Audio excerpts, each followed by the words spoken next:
when I was 14, I started smoking, and I think within 6 months, I was basically smoking like every day, pretty much. Right. I mean, I think from basically 15 to 17 in a 2-year period, I think I could count like there were less than 5 days that I was sober in like 2 years. And I started to realize all the things that I was promoting. Now, I was surrounded by general conservative culture growing up in the Midwest. Now I'm in the most progressive culture, and I'm seeing what are actually the consequences of all these things that I believed in, that I've been promoting, and the use of all these substances. And that began to wake me up to the idea that, oh, maybe all this stuff is leading people in the wrong direction. O Lord of hosts, be with us, for we have none other help in times of adversity but thee. O Lord of hosts, have mercy on us. Maybe just giving a brief introduction, and then we can dive into some of the topics at hand. Yeah, I've been, as I said in Buck Johnson, I kind of lived obviously a very unchristian life up until basically 18-ish. Became a Protestant Christian at the time, met my wife, and got married about 2 years later. So I was married when I was 20, and my wife was just 21. And we went away to college, where we were married a year and then went away to college and took a class on Eastern Orthodoxy, and it corresponded to everything that was going on in my life on a really deep level. It was more impactful in terms of the transformation that I was needing than it was, quote unquote, like historical Christianity or something. Mm-hmm. And we ended up becoming Orthodox. We were 25-ish. I'm 42 now. So went to seminary right around 29, 30-ish. So we were Orthodox about 3 years, and went to seminary for 3 years at St. Tikhon's, and then was ordained and been a priest for the last 10 plus years. So wow. Yeah. And you got 5 boys, right? 5 boys, man. Yeah. 5 boys. Yeah, I caught that piece of information, which is going to play in our conversation today, because talking about masculinity, I think that's going to be something you're going to be quite familiar with. One being a married man with children, but also then trying to raise boys that are going to become strong Christian men in the kind of 21st century that we see today. That's not easy. So before we get into, because I titled the stream "Finding the Royal Path," and the reason why I did that was after hearing your testimony over on Buck Johnson. And so I would really love to kind of open up by talking about your earlier childhood experience and sort of what you saw, things that you did, and how this sort of led into the journey where eventually you go to the college, take the courses, and why Orthodoxy had the medicine that you were looking for. Yeah. As I've spoken about in the past, I just lived a very hedonistic life. I mean, that's really the easiest way to put it. I was essentially a pagan, involved in kind of new age spiritualism, you could say, moral ambiguity, moral relativism, and living a life that was reflective of that, where the primary focus of my life was to get high and to take drugs and to live immorally. I mean, that was really the whole driving force of my life, was just hedonism. And when I converted into Protestantism, it didn't heal all the damage that I had done. And I think we could talk about this also later on, which was Protestantism involves a lot of how can you say it? I don't want to say moralism, but kind of behaviorism. So like, let's say you have a problem with something. Let's say you have a problem with lust. Well, the answer to that is not to actually like destroy the passion of lust inside of you and to actually hit it at the ground level. The goal is to kind of like not engage in just the behaviors. Right. So you end up kind of in a very surface level battling these sins or passions or whatever it is, or pride, like you have pride and you're trying to get rid of your pride, but you're not able to kind of get down into the core of it, of what's happening inside the heart. And so since the heart is still captive to the passions and still decaying, it still is giving birth to death over and over and over again. And so, for me, a huge part of my problem was I was very depressed. I really struggled with a lot of depression. I had at that point obviously stopped doing drugs, but I was still drinking very heavily and out of control. And I had a lot of dark suicidal ideations in my mind, and was just everything was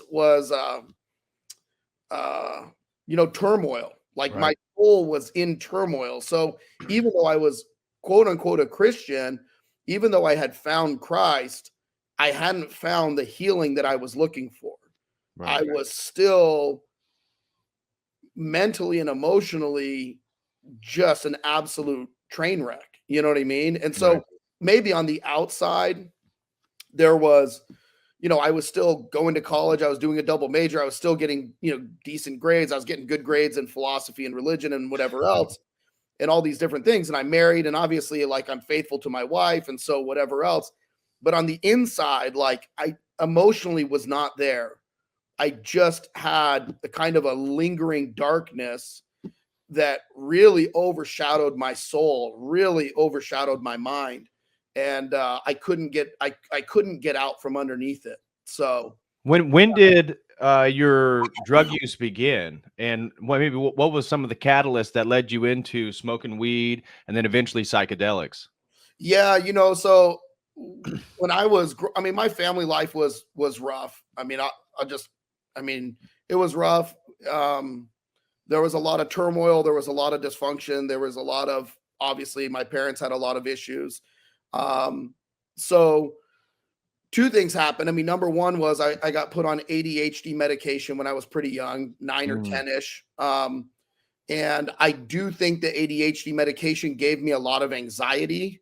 I didn't realize it at the time because, you don't, you're a kid. You're 11 years old. How do you articulate anxiety? Right. Like, You your don't know what parents that are is. fighting all the time. Your dad has a problem with anger. There's violence in your family. You don't feel good about life. You don't feel Right. peaceful. You Right. definitely don't feel kind of happy and go lucky. You're in a weird funk as a little kid trying to survive and make it through it. And so when I was 14-ish is when I first got introduced to smoking weed. And as soon as I started smoking weed, it was like I had found the substitute of the Holy Spirit.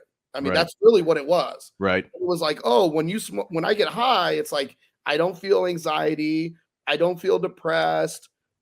I don't care if my parents are screaming at each other. Like, I don't care about anything. Like, I'm Right. exempt from all of these negative feelings. And so, yeah, when I was 14, I started smoking, and I think within 6 months, I was basically smoking like every day, pretty much. Right. So, yeah, I said it on Bucks. I think from basically 15 to 17 in a 2-year period, I think I could count, like, there were less than 5 days that I was sober in like 2 years. Right. And it probably was like literally like 2 or 3 days that I had like didn't consume something.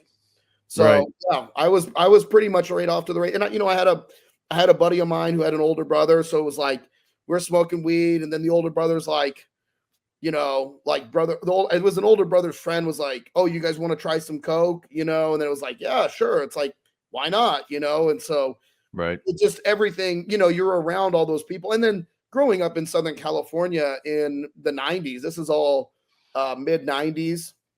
I graduated high school in 99. So this is all like 94, 95. Like, dude, drugs were they just were everywhere. Like, it wasn't hard to get drugs. It wasn't hard to get weed.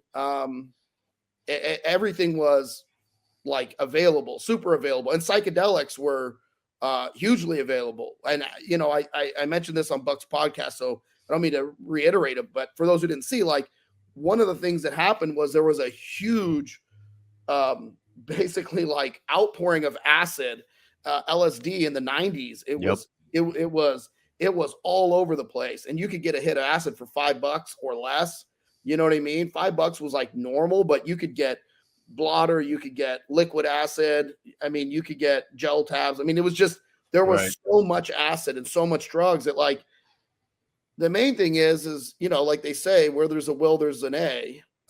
So when you're committed to the cause and you're down and you're trying to get high, like, you figure out every day is a 24-hour marathon of getting high, right? So, Right. like, if that's what you're doing, if your sole purpose in life is to get loaded and you have no job and no money, pretty much, you will find a way. So, like, Right. you'll be stealing, you'll be doing whatever, like all kinds of stuff just to get loaded. So that was it, man. That was my Right. uh Well, and that uh corresponds with my own experience too. Is once I smoked a little bit during high school, but the senior year, moving into college, especially during my undergraduate, it went from something you do once in a while to then cruising with your friends and rolling joints and blunts to then all of a sudden it's something you do every single day. And it becomes almost a fixture in your personality. If somebody says, "Hey, man, you know, you smoke a lot." Oh, well, it's beneficial. It helps me be more creative. It helps me right. focus. It helps, you know, alleviates my anxiety and all this stuff. And for me, this eventually led into not so much the consumption of drugs for just hedonistic purposes, at least what I mean, it was, but that's not what I told myself. It led to eventually during my undergraduate getting exposed to the ideas of Terence McKenna, Robert Anton Wilson, Timothy Leary, Alan Watts, and then contemporary people promoting the use of psychedelics as, hey, this is the way in which you sort of get to the leading edge of whatever religion is, whatever these organized religions. And at this time, I kind of lost my Christian faith. I took a class on the Bible during my undergrad and Yeah. learned about all these academic theories, a multiple authorship theory of the Gospels, and how Gilgamesh is similar to Noah. And it totally just blew away this naive conservative Methodist worldview that I grew up in. And then I'm getting exposed to East Asian stuff, really fascinated with, I was studying biology and then religious studies, and so decided to go to China. And it was like, oh, well, Eastern mysticism with psychedelics. And I really felt like, oh, this is what all this stuff is about.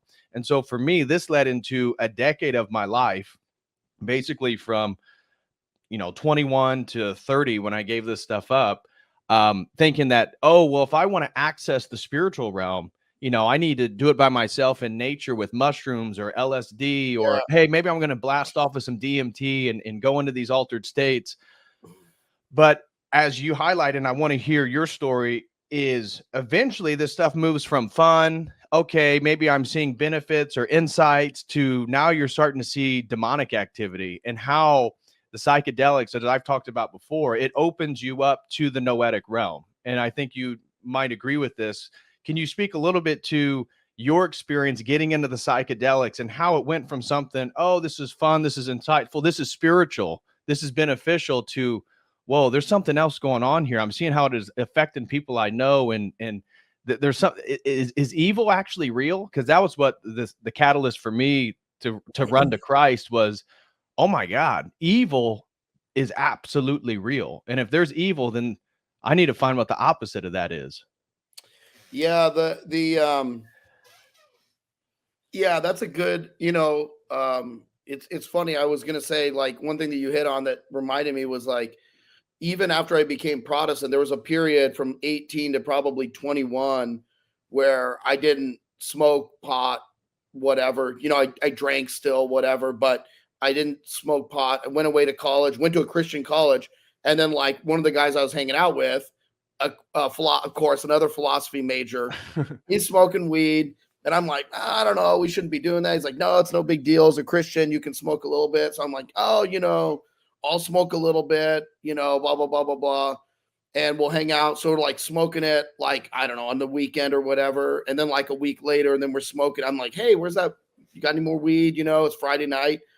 And then, like, within maybe another week, I'm like in my shower in the morning, like smoking weed, And it was literally like, I just realized, like, and it was like 2 or 3 weeks I was like pretty much smoking every day.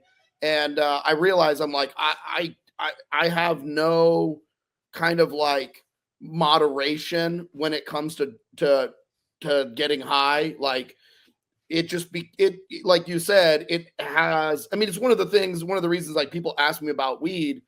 They're like, well, what do you think about weed? I always jokingly say like, oh, I love smoking weed, like I love getting high. They're like, then they're all blown back. I go, I do. But I go, the problem is I just have to, I start end up having to smoke it every day. Right. And then that's where it clicks for people, because I don't meet anybody, right? There's nobody who just smokes weed once every 6 months. Right. It has such a very, very powerful psychological component to it that it's a replacement for the Holy Spirit. So I'm like, well, help me understand smoking weed. It's like, so when you get anxiety, they're like, well, when I've worked all day and then I've got my mind is racing, and then, I got this anxiety and work problems and da. So then it's like, maybe I'm taking a couple gummy bears at night so I can sleep and blah, blah, blah. Like, you really think that's wrong, Father? And I'm always like, so you're utilizing weed to calm your anxiety and still your thoughts. And they're like, right. yeah. I'm like, so basically what you should be doing with prayer and the Holy Spirit. They're like, you know what I mean? Like, that's like always like, right. That's what it is. I mean, that's it. They used to have this, it's funny because people don't know it now, but like, you'll see the signs that say wine and spirits. The reason they used to call hard alcohol spirits was that it was referenced as being an replacement for the Holy Spirit. And that's how you have to understand, understanding drugs is understanding them on that noetic level, that it is actually, it's not your mind, it's your heart, it's your nous, it's your whole being. And the thing is with weed is that like, weed's a perfect example. It's such an easy one to talk about, which is it never brings clarity. It always brings a haze. Yes. It always brings a darkening. So you enter into like a darkening that quiets your mind and alleviates your anxiety. And then you start just doing it all the time. And then slowly you start to notice what? Now my anxiety is starting to ramp up. Right. So I've got to smoke more to combat that additional anxiety, right? Like they've done that. They've shown all this like through medical trials and whatnot. Like there is paranoia, there's anxiety, there's all these things that go along with it. It's not just nothing. But anyway, so you were asking, anyways, that's a little bit of a tangent. Yeah, no, that was great. And then so I was curious because for me, this naturally led in something you mentioned before is that the psychedelics for you weren't necessarily just a hedonistic thing that you do at parties, although I'm sure there's multiple instances in which you were probably loaded on something at parties and stuff. But for me too, it was like I came to this belief due to the kind of circles I was running in that these psychedelics, this was the basis of what religions were actually talking about and accessing these spiritual realms. And so I was deeply involved in spirituality, as I would describe it. But it was engaging in this stuff and then eventually seeing how this was leading people, especially around me. And glory to God that I didn't have the negative consequences that I saw other people around me, that their lives started to take a torpedo downwards due to this obsession with the use of psychedelics for these beneficial purposes of spirituality and personal enlightenment and all this stuff. And I know you have some really amazing stories about how your own friends began to see the demonic behind, this sort of facade, this face that the psychedelics offer. Yeah. So, I mean, when we started taking, again, everybody's a little different, but the guys that I hung out with at the time were more philosophically minded people. And I talked, and so one of the guys that I talked about, this guy, Eric, his parents were involved with a new age guru. And because of that, they had books from him that he recommended, which were these like new age guru books. Mm-hmm. And so these new age guru books would be given to us and passed around and whatnot. And Buddhist philosophy books, koans, these things were part of our thought process at the time, being young, but it was, and kind of in the absence of religion, you have one friend whose parents are into new age and they start giving you guys books, or they're talking to them about the new age. And now your friend is, telling you guys about hey, all these religions are connected, they're using that language and you're like a sponge. So you're like, that's so true. Aren't all the religions connected? And they're all one. They're all trying to get to God. None of us can really get to God. So all of them are just trying to get us there as best they can, Right. you That know? perennial worldview. Yeah. And again, this was 90s. Like this was a big, like New Age was really big back then. And then on top of it, you know, like having friends that were into the Wiccan, having friends that were into tarot. So when we started taking hallucinogenics, it was a lot was with my friend Clay and my friend Eric and you know, another guy named Cayman, but we were taking these drugs specifically, much like you said, to go out into nature. We felt like that there was a component to it that was, how can I put it, mystical. It was supposed to be mystical. And, you know, when you talk, yeah. And so I do think that there is an aspect of psychedelics, like you and I were talking about before the stream, where they grant you kind of early access to your noose, Yep. right? So the Holy Fathers say that God has kind of darkened the noose of man, or at least kind of veiled the spiritual realm, so that we're not able to see angels, we're not able to see demons, we don't have an interaction with the spiritual realm as directly as our forefather Adam did, right? Right. Adam had basically direct access into the spiritual realm, walking with God in the garden and whatnot, speaking with him as a man speaks to another man. And of course, we see in the lives of the saints where this kind of noetic veil is lifted, and the saints are granted access more deeply into the spiritual realm. I do believe that when you go into psychedelics with that intention and desire, it's the devil is like a dog, and he smells that, Yep. and he comes, you know.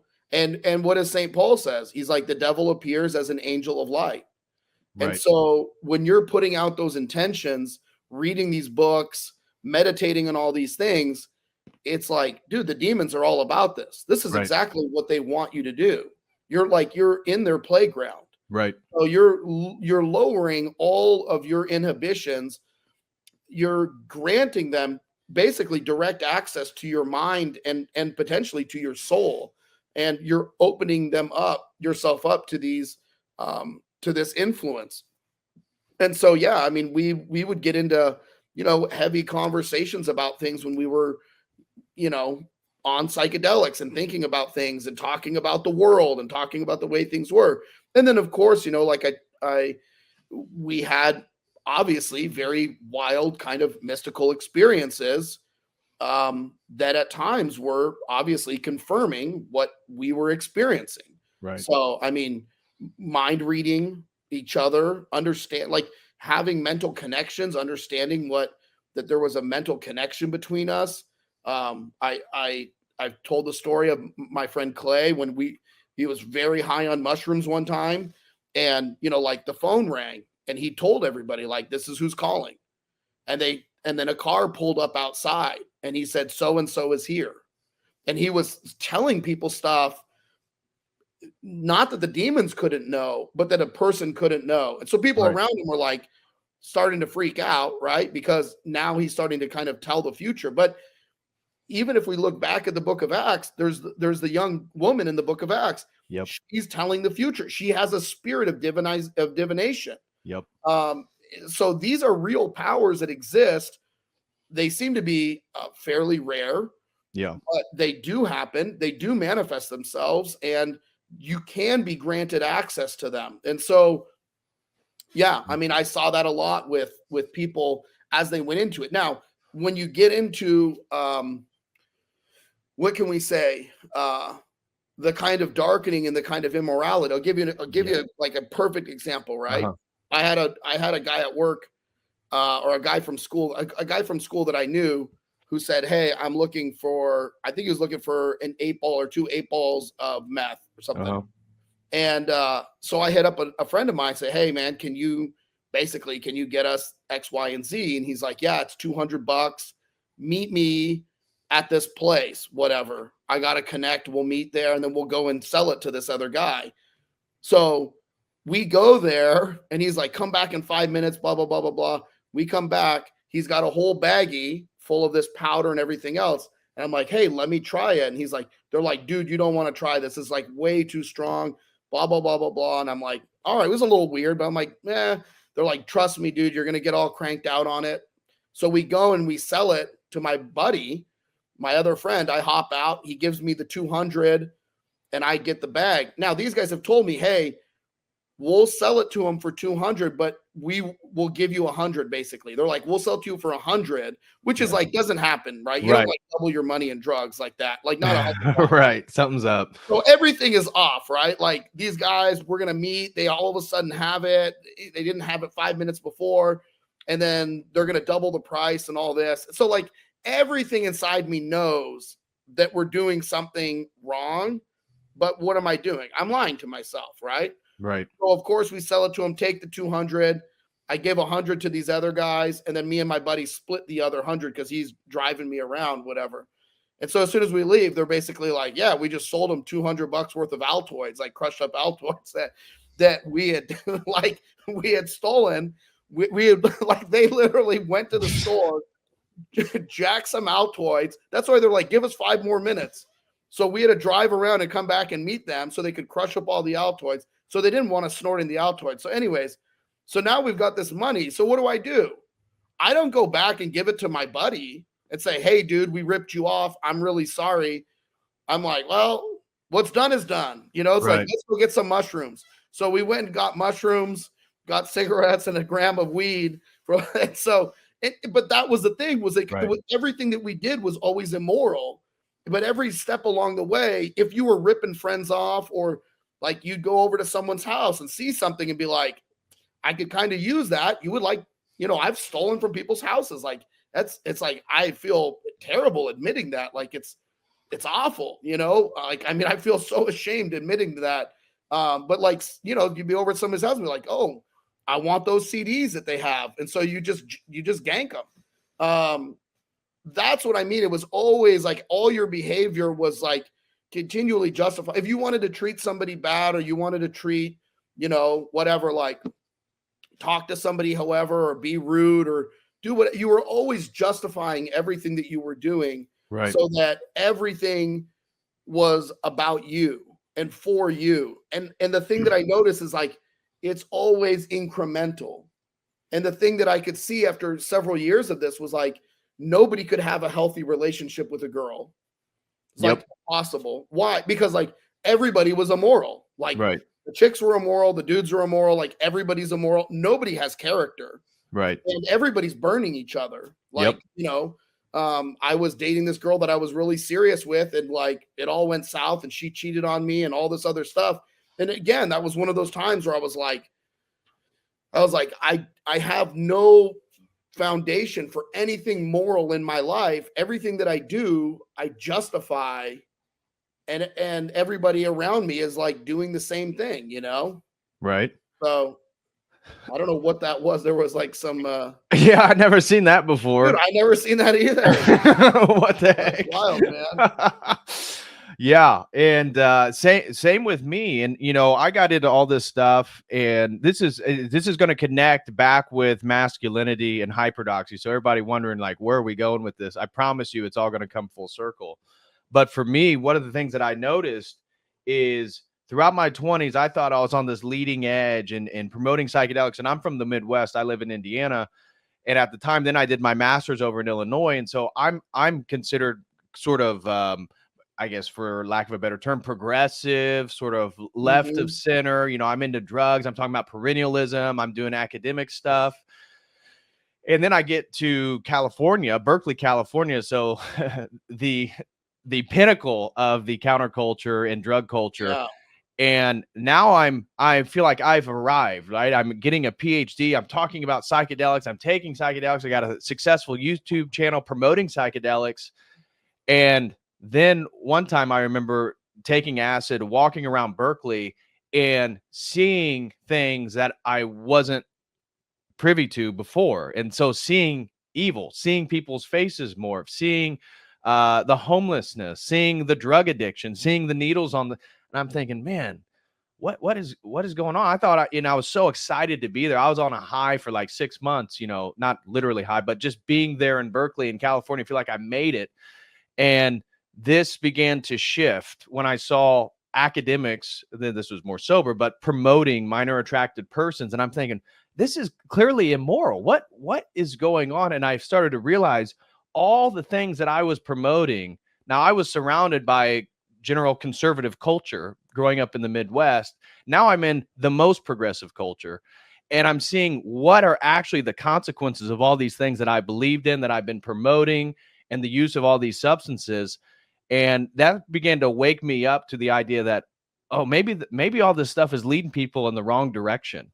And this eventually led me into a direction where I started to build a relationship with Christ and Orthodoxy. But I'm curious if you could speak a little bit to the transition then from the sort of experiences you're having as a young man into then where you kind of met Christ and formed a relationship, and then how that leads into discovering Orthodoxy. Yeah, so like there's a couple things. I mean, like number one is I saw the same thing, which was in liberalism. I mean, there's no. I mean, I was clearly whatever you want to say. I mean, I was a kid, so I wasn't voting, but I was clearly a kind of Democrat kind of child, right? Yep, And yep. I wouldn't consider myself a Republican, so I'm not saying it's a political thing, but I was very liberal. I remember, you know, I had friends who were gay, which even in the 90s was still like kind of taboo. I had a lot of friends who were gay. I had, you know, people that I knew, girls I knew that were, you know, bi and all this sort of stuff and blah, blah, blah, blah, blah. But one of the things that you often see with that liberal mindset is there's such an egotism of like, we're the good ones. Yeah. And then when you actually look at it, like you have friends and their parents are liberal, you realize they're all divorced. Yeah, that's true. Like they're all divorced. Right. And then you know, my mom worked at a place that was a graduate school for people doing psychology. And you get to know these people a bit, nice people, friendly, nice, good social skills, right? As liberal as they can be. And it's like, what's the consistent thing? It's like everyone's kids are on drugs. Yep. You know, the kids are on drugs, the people are divorced, like they're like counselors, like therapists and stuff. And their lives are like completely different in their private life. They're like very esteemed. This person has a PhD or this person has a master's or whatever. And they're so good and they know so much about psychology. And then you like meet their family and you're like, woo, like, yeah.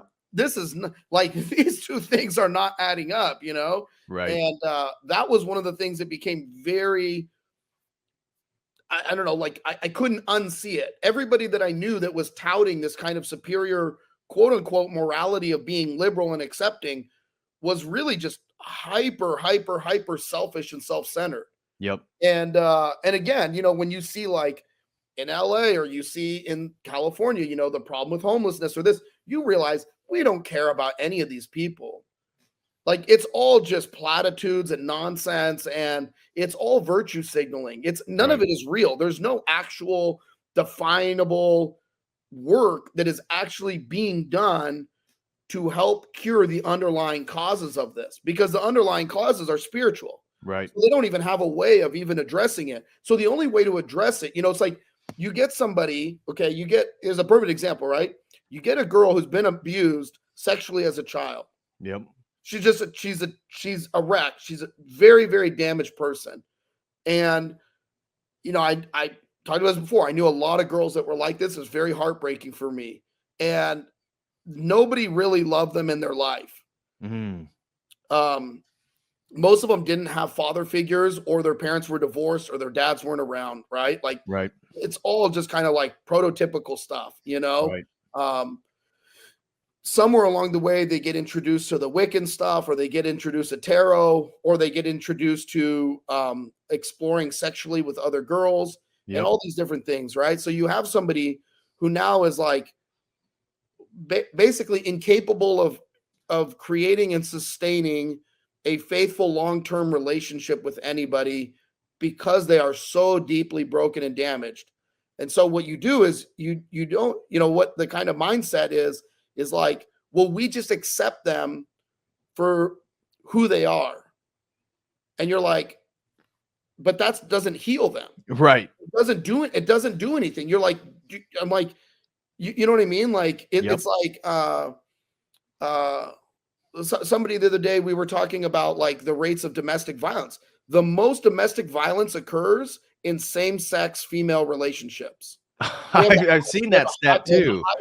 They do. They have the highest rate of domestic violence of any relationship. Okay. It's crazy. So what do? You go, well, we accept it because that's love, or we accept it because it's this or that. But there's no standard of what's healthy or normal. And so for me, it was like, dude, it doesn't take a genius to see these women desperately want love and affection and affirmation, and they don't know how to get it. And every guy that's around them is out for one thing with them, and they only know how to offer them one thing. Like men are just there to pimp them for their sexuality, and they're willing to exploit their sexuality to try to get some affection that they can't get otherwise. And it's just brutal. The whole thing is so brutal, and there's no healing. There's no standard. There's no remedy. There's no nothing. Just the whole thing is just such a, I mean, it just fires me up, because I'm like, you know, you end up people losing their whole life over nothing. Like they get nothing out of this. Their lives are completely in shambles. You know what I mean? They end up having kids. You know what I mean? They get divorced. They can't have real relations. Anyway, so to me, that was one of those great evils that I saw, was that it was all just platitudes of superiority by acceptance, but there was no standard of actual living or moral life or anything else, you know? And brutal, man. And it was brutal.